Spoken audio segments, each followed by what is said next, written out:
അസ്സലാമു അലൈക്കും വറഹ്മത്തുള്ളാഹി വബറകാതുഹു. പ്രിയപ്പെട്ട ഉമ്മമാരെ, വാപ്പമാരെ, അല്ലാഹു സുബ്ഹാനഹു തആല നമുക്ക് നൽകിയ ഏറ്റവും വലിയ കൺകുളിർമയാണ് നമ്മുടെ മക്കൾ. അവർ നമ്മുടെ ഹൃദയത്തിൻ്റെ കഷ്ണങ്ങളാണ്. പക്ഷേ തിരക്കു പിടിച്ച ഈ ജീവിതത്തിനിടയിൽ പലപ്പോഴും നമ്മുടെ മക്കളോട് നാം പെരുമാറുന്നത് എങ്ങനെയാണെന്ന് ചിന്തിച്ചിട്ടുണ്ടോ? ചെറിയ തെറ്റുകൾക്ക് പോലും മക്കൾ അമിതമായി ശപിക്കുകയും ദേഷ്യപ്പെടുകയും ചെയ്യുന്ന മാതാപിതാക്കൾ ഒന്ന് ശ്രദ്ധിക്കുക. പ്രിയപ്പെട്ട ഉമ്മമാരെ, ഉപ്പമാരെ, ഹബീബായ റസൂൽ സല്ലല്ലാഹു അലൈഹി വസല്ലമ തങ്ങൾ പഠിപ്പിച്ചതനുസരിച്ച് ഒരു ഉമ്മ തൻ്റെ മക്കൾക്ക് വേണ്ടി നടത്തുന്ന ദുആ, ഒരു പ്രവാചകൻ തൻ്റെ സമുദായത്തിന് വേണ്ടി നടത്തുന്ന ദുആ പോലെ അള്ളാഹു സ്വീകരിക്കുന്നതാണ്.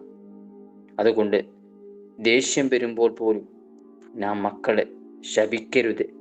മണ്ട, പൊട്ട, ശൈത്താനെ എന്നൊക്കെ മക്കളെ വിളിക്കുമ്പോൾ ഒരുപക്ഷെ ആ വാക്ക് അല്ലാഹു സുബ്ഹാനഹു തആല സ്വീകരിച്ചാൽ നമ്മുടെ മക്കളുടെ ഭാവി എന്താകുമെന്ന് നാം ഓർക്കണം.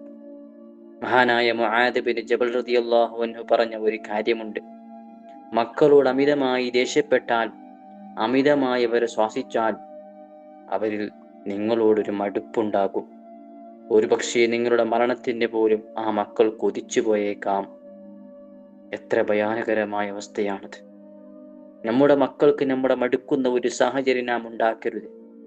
സഹോദരങ്ങളെ, മക്കൾക്ക് നല്ല പേരിടുക, അവർക്ക് നല്ല അതവ് പഠിപ്പിച്ചു കൊടുക്കുക, അവരെ സ്നേഹത്തോടെ ചേർത്ത് പിടിക്കുക.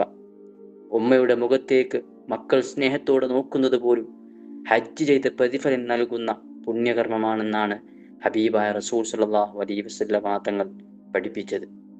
ആ സ്നേഹം തിരിച്ചു മക്കൾക്ക് നൽകാൻ മാതാപിതാക്കളായി നമുക്കും സാധിക്കണം. നമ്മുടെ മക്കളെ സാലിഹീങ്ങളായി വളർത്താൻ അള്ളാഹു നമുക്ക് തൗഫീക്ക് നൽകട്ടെ. മാതാപിതാക്കൾക്ക് ഖിദ്മത്ത് ചെയ്യുന്ന മക്കളായി അവർ അള്ളാഹു മാറ്റട്ടെ. ഉപകാരപ്രദമായ ഇത്തരം ഇസ്ലാമിക ചിന്തകൾക്കായി റസ ജലാലി വിസ്ഡം സബ്സ്ക്രൈബ് ചെയ്യുക.